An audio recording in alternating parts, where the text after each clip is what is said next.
Kuwait में labour workers प्रवासी विदेशी लोगों को लेकर जो लोग कुछ भी कुवैत के अंदर आने के लिए लाखों कमाने के सपने दिखाते हैं, इस टाइप के लोगों पर विश्वास ना करें। क्योंकि कुवैत के अंदर कई ऐसी कंपनियां हैं जिस कई कई महीनों तक सैलरी नहीं मिलती, सैलरी नहीं देखी जाती है। चाहे ओवर टाइम किया हो उस कंपनी के अंदर, और जो सैलरी बनती हो महीने की वो भी नहीं मिलती है। खाने पीने का भी दूसरों से लेना पड़ता है, कर्जा लेना पड़ता है। इस टाइप के भी कंपनियां हैं, इस टाइप के लेबर हैं कुवैत में।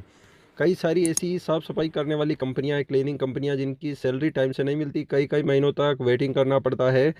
और भी नई वीज़ा निकलती जा रही है, लेबर आते जा रहे हैं, लेकिन पहले जो लोग हैं उनकी सैलरी अभी तक नहीं मिली है। दूसरी भी कई सारी कंपनियां हैं, जो कंपनियां बंद हो चुकी है, जिनकी सैलरी नहीं मिली है लेबर को, वर्कर्स को। कुछ नहीं होता, सब कहने की बातें हैं। जो सैलरी नहीं मिलती जिस कंपनी की, उसके खिलाफ कुछ नहीं होता है कुवैत के अंदर।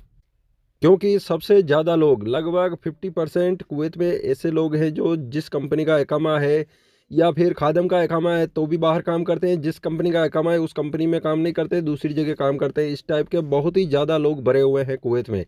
इसीलिए अगर सैलरी नहीं मिलती है तो भी कुछ नहीं बोल सकते। क्योंकि अगर दूसरी कंपनी में काम किया है तो बाद में अगर कोई केस करना चाहता है तो उसी कंपनी का इकामा है, उसी कंपनी में काम किया, सैलरी नहीं मिलती है तो चलती है उनकी। अगर दूसरी जगह काम किया है, सैलरी नहीं मिलेगी, तो अगर वो कुछ कंप्लेंट्स वगैरह करते हैं तो फंस सकते हैं। क्योंकि उनसे पूछा जाएगा कि जो तुम्हारा इकामा है वहाँ पे क्यों नहीं कर रहे थे, यहाँ पे क्यों कर रहे थे। ठेकेदार के साथ काम करते हैं तो भी फंस सकते हैं।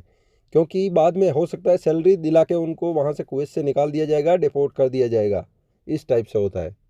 जब लेबर का, वर्कर्स का नया वीज़ा निकाला जाता है तो काम की कुछ पता नहीं रहता, कहाँ पे काम करने जा रहे हैं, किस कंपनी में काम करने जा रहे हैं, ये कुछ भी पता नहीं रहता। बस 18 नंबर वीज़ा देखा जाता है कि 18 नंबर वर्क वीज़ा है, या फिर देखा जाता है डोमेस्टिक जो वर्कर्स है उनका वीज़ा 20 नंबर वीज़ा है, हाँ बस वही काम करने जा रहे हैं।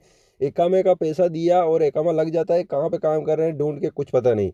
उनके साथ वाला, रिलेशन वाला, दोस्त कोई होता है उनके साथ में काम पे जाते हैं। सबसे ज़्यादा एकामा कोई मैटर नहीं है, कुछ लेना देना है, किसी को पता भी नहीं है कि ये एकामा उस काम का नहीं है, तो उसमें काम करना कितना जो है खतरा रह सकता है। कभी भी पकड़े जाते हैं सकते हैं, चाहे एकामा कितने भी रुपए दे के लगाया हो, कितने ही दिनार खर्चे हो, 1000 दिनार खर्चे हो या 1500 2000 KD खर्च किया हो एकामा का, लेकिन कोई ठिकाना नहीं, कोई गारंटी नहीं। कभी भी पकड़े जा सकते हैं, कभी भी कुवैत से निकाले जा सकते हैं।